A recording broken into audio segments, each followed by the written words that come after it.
mwandishi, kati ya mimi ambaye nimesema malengo yangu mimi ni kufika nusu fainali, ni kufika hatua ya makundi, na yule ambaye amesema malengo yake ni kuingia mpaka nusu fainali, ni nani ambaye amefeli?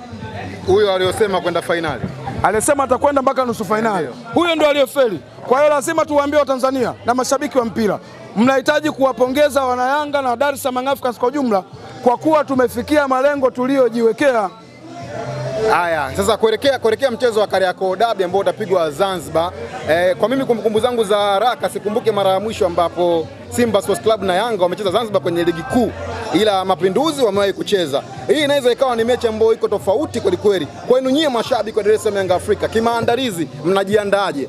Tumejiandaa vizuri na tumeipokea vizuri, kwa sababu kwanza, jambo la kwanza, sisi Simba tumemfunga mara 6 mfululizo. Tunajiamini.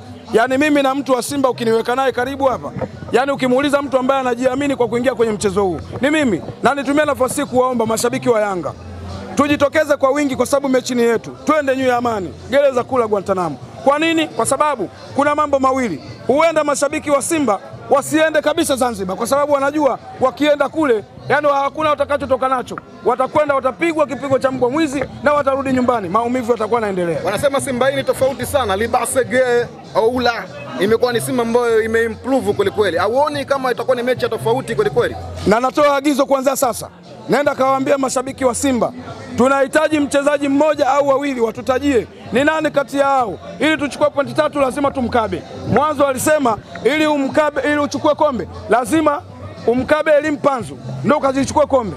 Tukakutana na Mpanzu Chali cha Mende tukachukua kombe. Sasa hivi kuelekea kuzisaka alama 3, tuambieni kuanzia sasa, Mandala popote ulipo na wenzako kina Kisugu, jitokeni hadharani mseme ni nani mnayetaka tukikutana naye ili tuchukue alama 3 tumpime umri.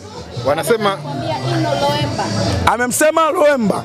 Safi sana, tutakutana naye inshallah kwa uwezo wa Mungu. Lakini Salome, fikisha salamu kwamba Buba atakuwepo. Umemuona Buba, spidi yake bajaji kalale, bodaboda ikalale. Ana spidi mithili ya nini? Ametoa pasi ya kwanza, alafu akaiomba kwa mbele, kawekewa, kaenda kafunga goli. Unaweza ukaona ni mchezaji mzuri kiasi gani.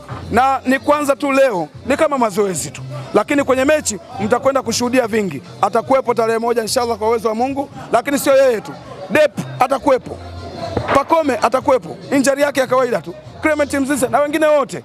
Kwa hiyo wauaji wapo, mahakimu wa kwenda kuhukumu mchezo huo katika gereza la Guantanamo wako salama, wanaendelea kuperuzi sheria na kanuni. Wanadai kwamba Chama karudi katika ubora wake. Sawa, tuwapongeze sana kwa kumchukua Chama ambaye toka miaka hiyo anawapa burudani na sasa hivi amerudi. Naamini wanaamini kwamba Chama amezaliwa upya. Hapana, kwa sababu Chama ni mchezaji kipi ambacho yaani yeye Chama mpaka sasa hivi, Chama unayemjua wewe anaweza akacheza mechi zote hizi bila kufunga goli. Chama yule kabisa, Chama baba, yaani mechi zote hizi hajakuweka kambani. Tuwapongeze kwa sababu uwezo wao wa kifedha umeishia pale, kwa sababu Chama anatoka kumaliza mechi ya Singida, mabegi yako airport, anachukua mabegi anaondoka. Unaweza ukaona kwamba uwezo wao wa kifedha uliishia pale. Ni mchezaji wao na yeyote aje. Salome, au unasemaje? Sisi tunawasubiri.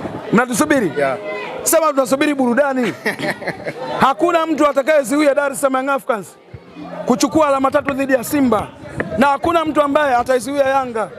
Wote mmeshuhudia katika michuano ya kimataifa, Yanga ndio timu pekee ambayo ilikatiwa tamaa kabisa. Si wachambuzi, sio watu gani, baada tu makundi kutangazwa walisema Yanga iko kwenye kundi la kifo. Na nitumia nafasi kusema CAF tumwagize Engineer Harris kwenye vikao vya CAF, wewe umo, wale Skaria yumo, nendeni mkawaambie kuanzia sasa hivi watu wa Yanga wanasema ifikapo mwakani kwenye michuano ya kimataifa hatutaki kupangwa na mtu mweusi, tunawataka Waarabu, kwa sababu tunaamini Yanga ndio atakuja kuwa mwarobaini wa Waarabu kumiliki soka la Afrika.